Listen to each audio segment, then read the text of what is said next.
मेरे प्रिय दोस्तों, हम आज आप लोगों के लिए फिर से एजुकेशन संबंधित कुछ महत्वपूर्ण प्रश्नों की सीरीज लेकर के आए हैं, जो सभी प्रतियोगी परीक्षाओं के लिए महत्वपूर्ण प्रश्नोत्तरी के रूप में आप लोगों को सहायता करेगी। अब आते हैं हम लोग अपने पहले प्रश्न पर। प्रश्न नंबर पहला है। अब हमारा पहला प्रश्न है, डिसलेक्सिया एक विकार है। Dyslexia is a disorder. ये कैसा विकार है? व्यवहार, बिहेवियर, आनुवंशिक, जेनेटिक, न्यूरोलॉजिकल और मेंटल यानी कि मानसिक। डिसलेक्सिया कैसा विकार है? देखिए, डिसलेक्सिया में रीडिंग की डिसेबिलिटी होती है, मतलब बच्चा पढ़ने में अक्षम होता है। अब जैसे इसमें पूछा गया है न्यूरोलॉजिकल, आनुवंशिक, व्यवहार, मानसिक, इसमें जो बच्चा होता है न्यूरोलॉजिकल डिसऑर्डर होता है। जैसे कि कुछ और भी डिसेबिलिटीज हैं, जैसे डिस्ग्राफिया, इसमें बच्चे का जो है वो लिखने की अक्षमता होती है। डिस्कैलकुलिया, इसमें गणितीय गणना करने की अक्षमता होती है। और अगला है डिस्फेजिया, इसमें भाषा विकार होता है। इसमें बच्चा भाषा को पढ़ने में कौशल में विकार होता है। और डिस्प्रैक्सिया और अफेजिया, अफेजिया में इसमें भाषा की एक हानि जो संचार करने की क्षमता को प्रभावित करती है। अब अगला है डिस्टोपिया, एक काल्पनिक दुनिया जिसमें लोग अति दुखी और भयभीत रहते हैं। इसमें प्राकृतिक दुनिया को छोड़कर लोग काल्पनिक दुनिया में जीते हैं। हकलाना, हकलाना भी एक डिसऑर्डर है। इसमें एक भाषण विकार जो बार बार एक ही शब्द को दोहराकर भाषण के प्रवाह को प्रभावित करता है। अब अगला है ऑटिज्म। ऑटिज्म एक विकास संबंधी विकार किसी व्यक्ति के संचार, स्व विनियमन और सामाजिक संपर्क कौशल को बाधित करता है। अब आते हैं अगले प्रश्न नंबर 2 पर। देखिए प्रश्न नंबर 2 क्या है? शिक्षा का अधिकार राइट टू एजुकेशन अधिनियम में किस उम्र के बच्चों के बीच शिक्षा के महत्व के तौर तरीकों का वर्णन किया गया है? अब इसमें है 4 से 14 वर्ष, 6 से 14 वर्ष, 6 से 16 वर्ष, 6 से 18 वर्ष। राइट टू एजुकेशन के एक्ट में किस उम्र के बच्चों के शिक्षा के महत्व के तौर तरीकों का वर्णन किया गया है? इसमें होता है 6 से 14 वर्ष के बच्चों का। जैसे कुछ और भी महत्वपूर्ण बातें हैं, आरटी अधिनियम एक्ट के तहत इसमें जो है जैसे ये लिखा है, इसमें देखिए शिक्षा का अधिकार अधिनियम, जिसे आमतौर पर आरटी अधिनियम एक्ट 2009 के रूप में जाना जाता है। यह का उद्देश्य भारतीय संविधान के अनुच्छेद 21A में 6 से 14 वर्ष की आयु के सभी बच्चों को अनिवार्य शिक्षा प्रदान करना है। शिक्षा का अधिकार अधिनियम 2009 के अनुच्छेद 21A के तहत इसमें निजी ट्यूशन का निषेध है, यानी कि टीचर निजी ट्यूशन नहीं पढ़ा सकता। और 25% सीटों का आरक्षण है, यानी कमज़ोर वर्ग के बच्चों के लिए 25% सीटों का आरक्षण है। और आता है जैसे इसमें शिक्षा के लिए प्रति सप्ताह काम के घंटे की न्यूनतम संख्या के रूप में तैयार के घंटे सहित 45 घंटे पढ़ाया जाता है। और चुनाव, जनसंख्या, जनगणना और आपदा राहत कर्तव्यों को छोड़कर गैर शैक्षणिक कार्यों में शिक्षकों को नियुक्त नहीं काम है। मतलब यानी कि चुनाव, जनसंख्या, जनगणना, आपदा राहत कार्यों को छोड़कर कहीं और ड्यूटी टीचरों की नहीं लगाई जाएगी। और अगला है बच्चे के घर से क्रमशः 1 किलोमीटर और 3 किलोमीटर की दूरी के भीतर प्राथमिक और उच्च प्राथमिक स्कूलों की स्थापना, यानी कि जो प्राथमिक विद्यालय होंगे वो 1 किलोमीटर पर और जो उच्च प्राथमिक विद्यालय होंगे वो 3 किलोमीटर की दूरी पर स्थापित किए जाएंगे। अब आते हैं अगले प्रश्न नंबर 3 पर। अब हमारा प्रश्न नंबर 3 है, राष्ट्रीय शिक्षा प्रणाली को विकसित करने के साधन के रूप में एनसीएफ को किसने प्रस्तावित किया?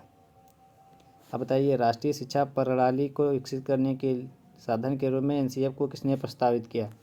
अब इसमें जो है NPA 1986, NPA 1992, POA 1992, all the above, national policy on education 1986। इसका ऑप्शन नंबर ए सही होगा। अब जैसे एक है एनईपी जो अब क्या है 2020 वाली। अब इसमें है ये नेशनल एजुकेशन पॉलिसी है और यह NPE 1986 national policy on education, ये दोनों सेम होती हैं।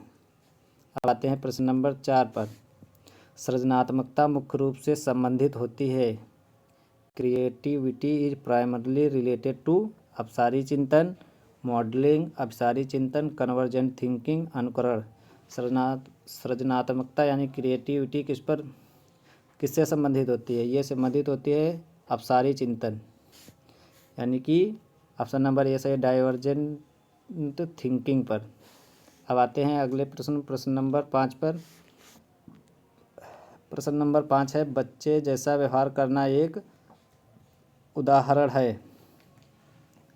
बच्चे जैसा व्यवहार करना एक उदाहरण है यौक्तिकीकरण का, मतलब रेशनलाइजेशन, प्रतिगमन, रिग्रेशन, प्रक्षेपण, प्रोजेक्शन, विस्थापन का, डिस्प्लेसमेंट।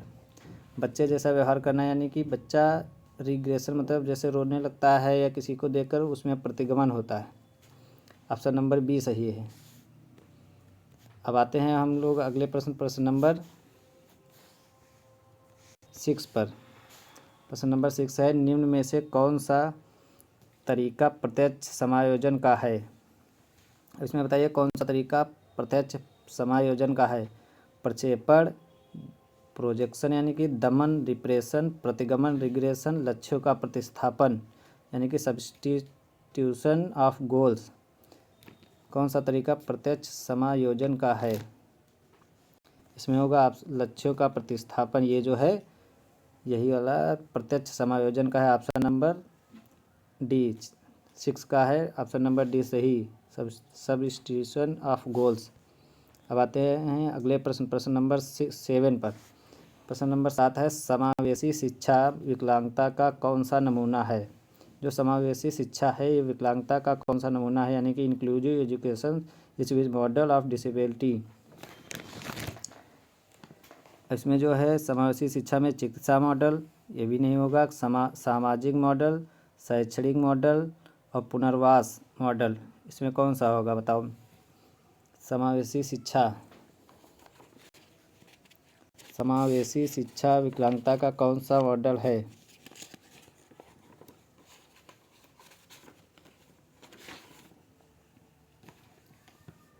इसमें होगा एजुकेशनल मेथड, यानी कि ऑप्शन नंबर सी, शैक्षिक मॉडल जो है ये समावेशी शिक्षा का विकलांगता का मॉडल है। अब आते हैं प्रश्न नंबर 8 पर।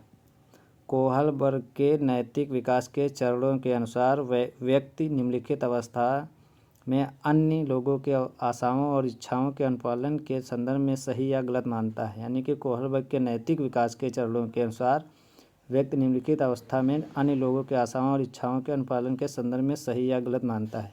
इसमें देखिए जो कोहलबर्ग ने जो दिया था, उन्होंने नैतिक विकास के चरणों का नियम दिया था। अब है इसका कौन सा होगा? अवस्था नंबर 1 मतलब स्टेज 1, स्टेज 2, स्टेज 3, स्टेज 4। अब इसका होगा स्टेज 4। ऑप्शन नंबर डी वाला सही होगा। अब आते हैं अगले प्रश्न नंबर 9 पर।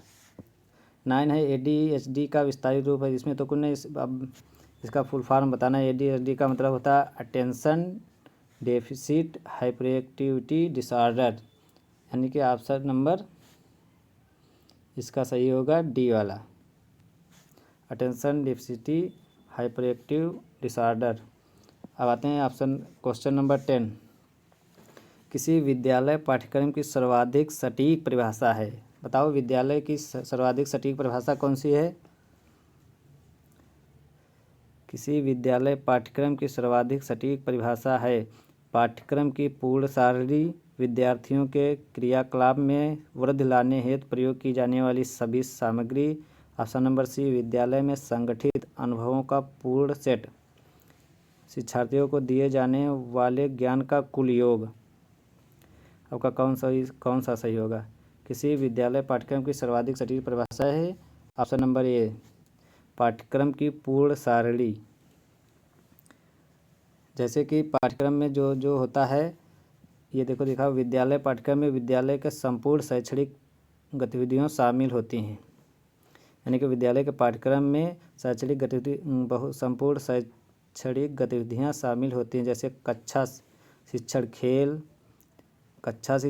खेल, विद्यार्थी संगोष्ठियाँ, वाद विवाद प्रतियोगिता, चर्चा पर चर्चा आदि। यह सभी गतिविधियाँ विद्यार्थियों को प्रभावित रूप से सीखने में सहायक होती हैं। धन्यवाद क्लास।